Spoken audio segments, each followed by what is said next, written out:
Liberty school બાબત Hey there. Subscribe to my channel સ્વાગત છે. and also press this bell icon. આજે આપણે ધોરણ 12 મનોવિજ્ઞાન વિષયમાં પ્રકરણ 1 સંવેદન ધ્યાન અને પ્રત્યક્ષીકરણમાં ધ્યાનના જે લક્ષણો છેલ્લે આપણે 5 લક્ષણો સમજ્યા. કયા 5 લક્ષણો? તો ધ્યાન પસંદગીયુક્ત છે, ધ્યાન સમાયોજનાત્મક છે, ધ્યાન પ્રેરણા આપવાવાળું છે, ધ્યાન ભવિષ્યલક્ષી છે અને ધ્યાન શોધનાત્મક છે. એના પછી છઠ્ઠું જે લક્ષણ છે એ છઠ્ઠા લક્ષણને આપણે સમજવાનું છે. તો ફરીથી આપણે 5 લક્ષણો યાદ કરી દઈએ. કયું છે પહેલું લક્ષણ કયું છે? તો પસંદગીયુક્ત છે. ધ્યાન પસંદગીયુક્ત છે. બીજું, ધ્યાન સમાયોજનાત્મક છે. ધ્યાન શોધનાત્મક છે. ધ્યાન ભવિષ્યલક્ષી છે. ધ્યાન પ્રેરણાત્મક છે. આ 5 લક્ષણો આપણે જોયા અને હવે છઠ્ઠું ધ્યાન જે છે એટલે કે ધ્યાનમાં સીમા પ્રદેશ અને કેન્દ્ર પ્રદેશ હોય છે. આ શું સીમા પ્રદેશ? તો ધ્યાનને સીમા પ્રદેશ અને કેન્દ્ર પ્રદેશ હોય છે. છઠ્ઠું, તો અહીં આપણે સમજવાનું છે કે આપણી આસપાસનું જે બાહ્ય પર્યાવરણ છે, આપણી આજુબાજુનું જે વાતાવરણ છે, આ પર્યાવરણમાં જે પણ પદાર્થ આવેલો છે અને જે પણ પદાર્થ સ્પષ્ટપણે આપણી સામે હાજર છે તેને ધ્યાનનો કેન્દ્ર પ્રદેશ કહે છે. શું કહે છે?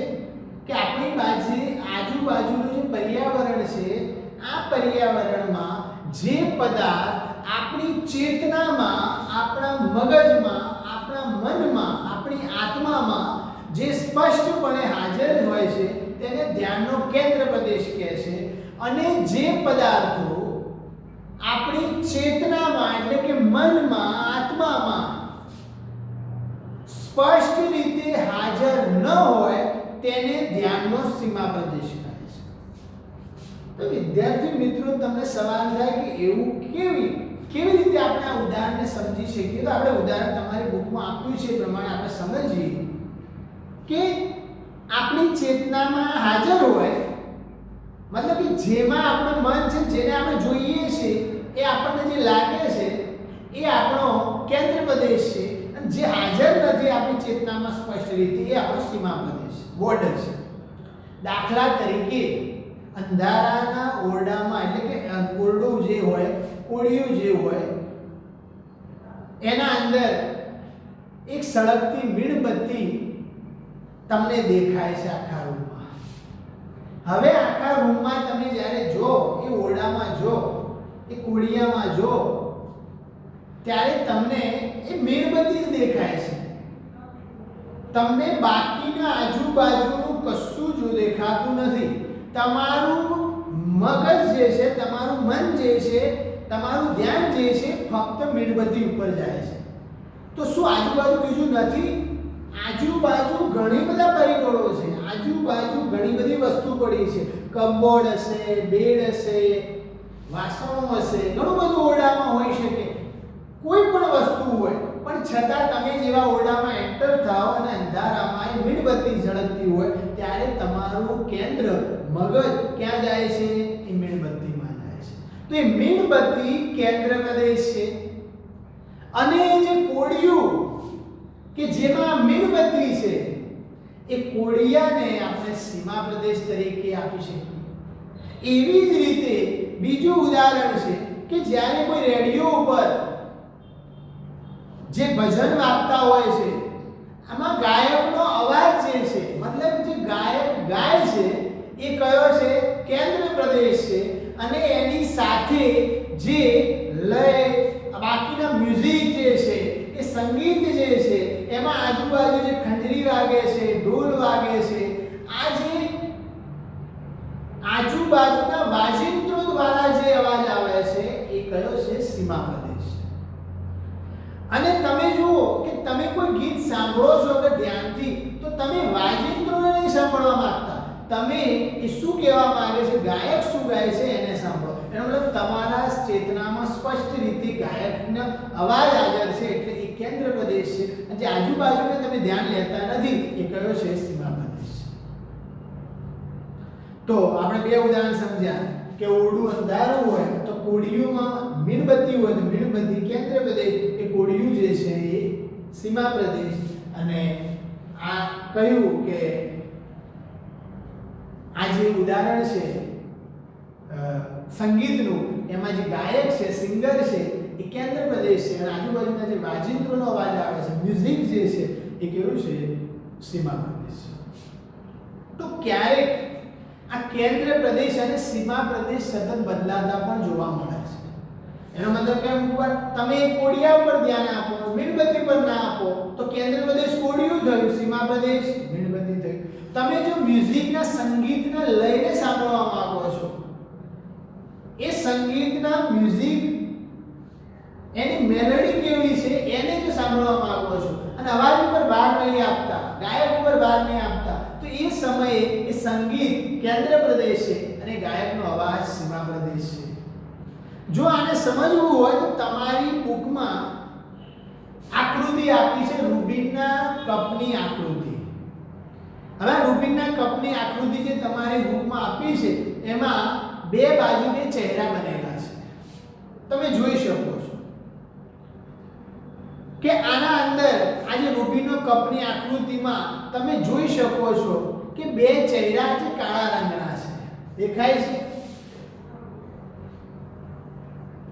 અહીં મારે સ્પષ્ટ આકૃતિ નહીં આવે પણ આ તો એક સમજવા માટે.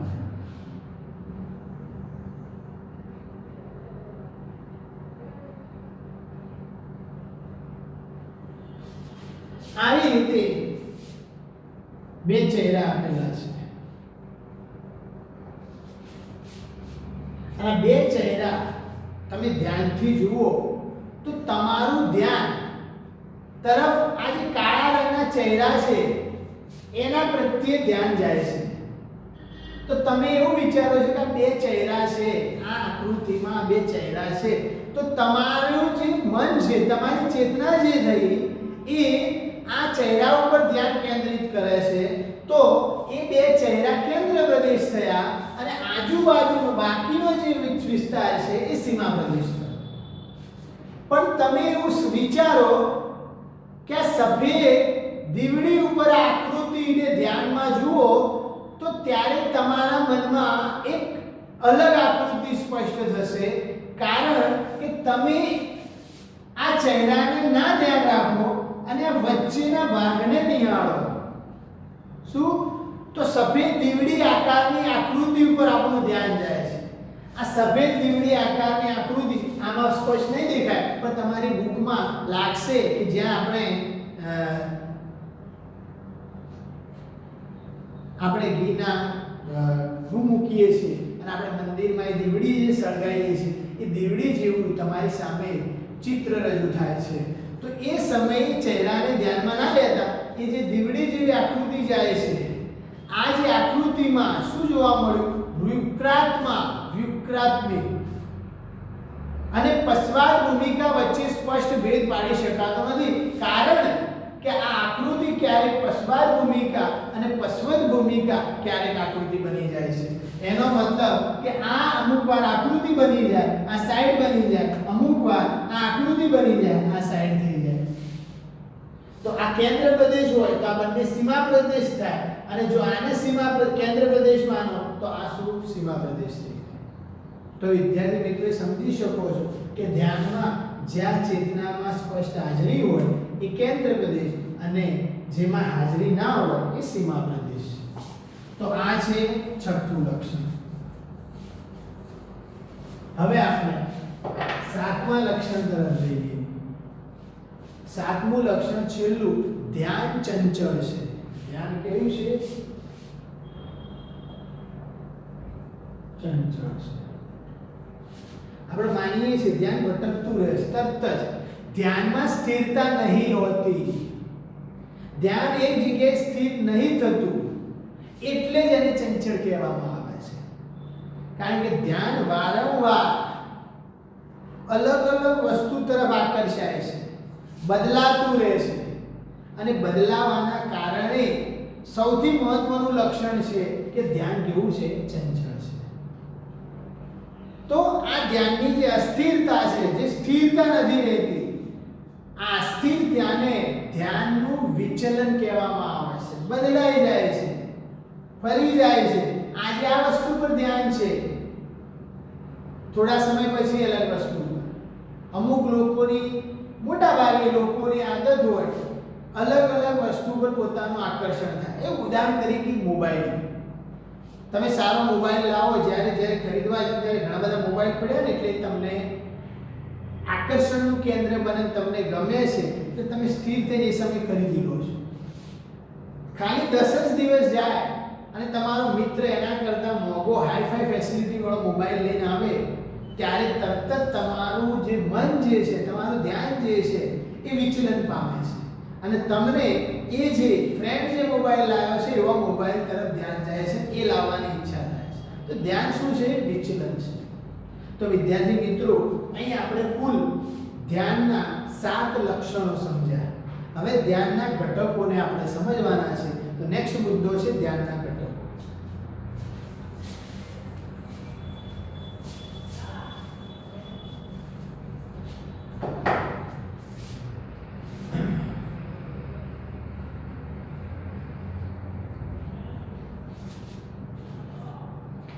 તો ધ્યાનના ઘટકોમાં આપણે સમજીએ, અથવા તો ધ્યાનના નિર્ધારકો પણ કહેવાય. ધ્યાન કોઈ એક ચોક્કસ ઉદ્દીપક પ્રત્યે આકર્ષાય છે, એ આપણને ખબર છે. ધ્યાન કોઈ એક વસ્તુ હોય કે કોઈ બનાવ છે કે ઘટના છે કે કોઈ વ્યક્તિઓ છે, એના પ્રત્યે શા માટે આકર્ષાય છે? તો એના માટે કોઈ પરિબળો કે ઘટકો જવાબદાર છે. કેમ આપણને એ વ્યક્તિ ઉપર જ આકર્ષણ થાય છે? કેમ આપણને એ ઘટના ઉપર જ આકર્ષણ થાય? કેમ આપણને એ જ બનાવ ગમે છે? કેમ આપણને એ જ વસ્તુ ગમે છે? કેમ આપણને આ જ ડ્રેસ ગમે છે? કેમ આપણને એ જ કલર ગમે છે? તો એના પ્રત્યે આ જે આકર્ષણ થાય છે, શા માટે? તો જવાબ છે કે એના માટે કોઈ ઘટકો જવાબદાર છે કે નહીં? હશે તો આ વસ્તુ જે છે એની ઉત્પાદકતા, વસ્તુની જાહેરાત કરનાર અને વસ્તુનું વેચાણ વધારવા માટે આ જે એડવર્ટાઇઝ કરવામાં આવે છે, પ્રદર્શન યોજવામાં આવે છે, આ બાબત સૌથી અગત્યની છે. જે વસ્તુ માર્કેટમાં વારંવાર તમારી સામે ટીવીમાં, રેડિયોમાં, ન્યૂઝપેપરમાં એડવર્ટાઇઝ સ્વરૂપે આવવા કરતું હોય, એટલે તમારું આકર્ષણ તે તરફ વધી જાય છે.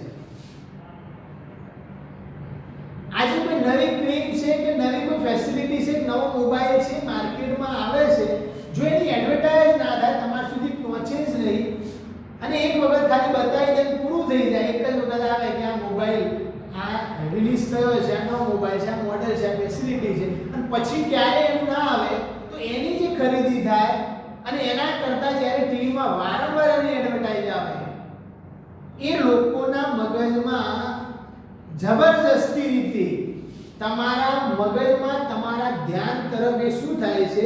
એ એડવર્ટાઇઝ પ્રદર્શનનું કારક જે ઘટક છે એ ફિટ થઈ જાય છે, એટલે આપણને વસ્તુ તરફ આકર્ષિત થાય છે. તો આ ધ્યાનને આકર્ષિત કરનારા જે 2 ઘટકો છે, એ 2 ઘટકો કયા કયા છે? તો એક વસ્તુલક્ષી બાહ્ય ઘટક છે અને એક વ્યક્તિલક્ષી આંતરિક ઘટક છે. એનો મતલબ કે 2 ઘટકો છે. એક કયો છે? વસ્તુલક્ષી, અને બીજો વ્યક્તિલક્ષી. વસ્તુલક્ષીને બાહ્ય ઘટક કહેવાય અને આને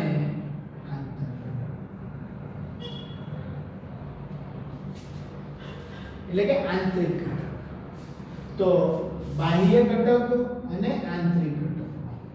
તો વસ્તુલક્ષી બાહ્ય ઘટકો એટલે કે કાં તો વસ્તુલક્ષી ઘટકો અથવા તો બાહ્ય ઘટકો, અને બીજો વ્યક્તિલક્ષી ઘટકો અથવા તો આંતરિક ઘટકો. તો આપણે આ જે ઘટકો છે બંને એ ઘટકોના અંદર બીજા કયા કયા ઘટકો છે એને આપણે સમજવાના છે. તો પહેલો ઘટક છે વસ્તુલક્ષી ઘટકો, એના વિશે આપણે સમજીએ.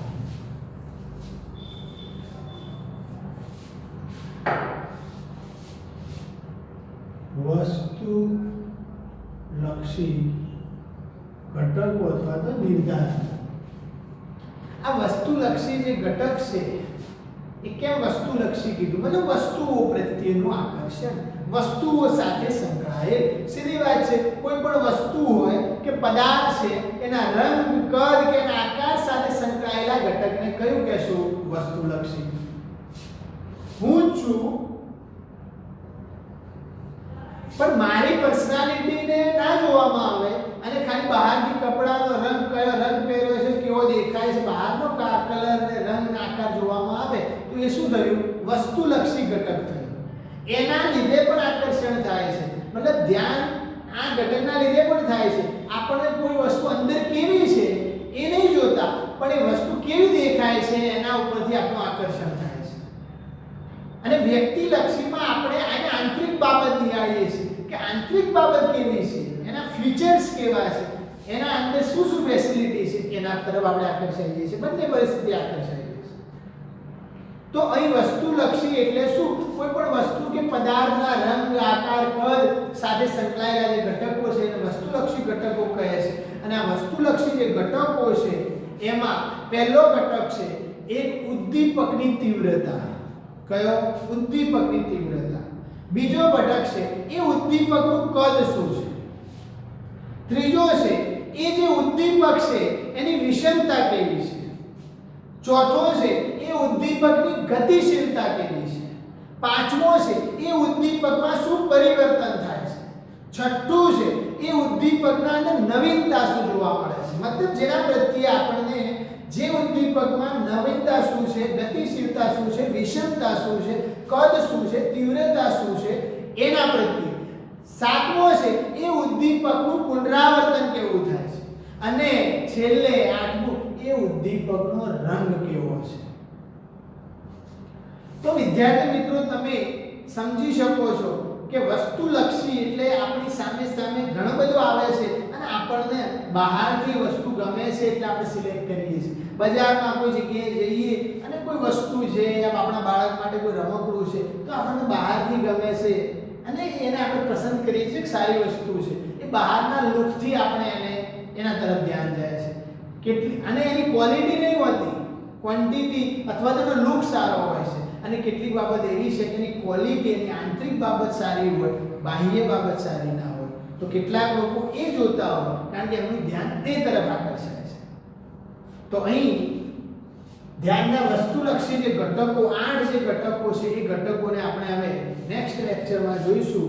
અહીં અત્યારે આપણે આ ધ્યાનના ઘટકોમાં વસ્તુલક્ષી ઘટકોના 8 પ્રકાર જે છે એ પ્રકારોના લિસ્ટ સુધી આપણે ભણ્યા. હવે સ્ટેપ બાય સ્ટેપ ઉદ્દીપકની તીવ્રતાથી પહેલો જે પ્રકાર છે, પહેલો જે ઘટક છે ત્યાંથી આપણે આગળના જે લેક્ચર આવશે એ નેક્સ્ટ લેક્ચરમાં આપણે અભ્યાસ કરીશું. તો વિદ્યાર્થી મિત્રો, અત્યાર સુધી જે ચાલ્યું છે એ તમારે વાંચવાનું છે, એનો અભ્યાસ તમારે કન્ટિન્યુ રાખવાનો છે. તો આશા રાખું કે તમે બધા વાંચી અને મહેનત કરતા હશો.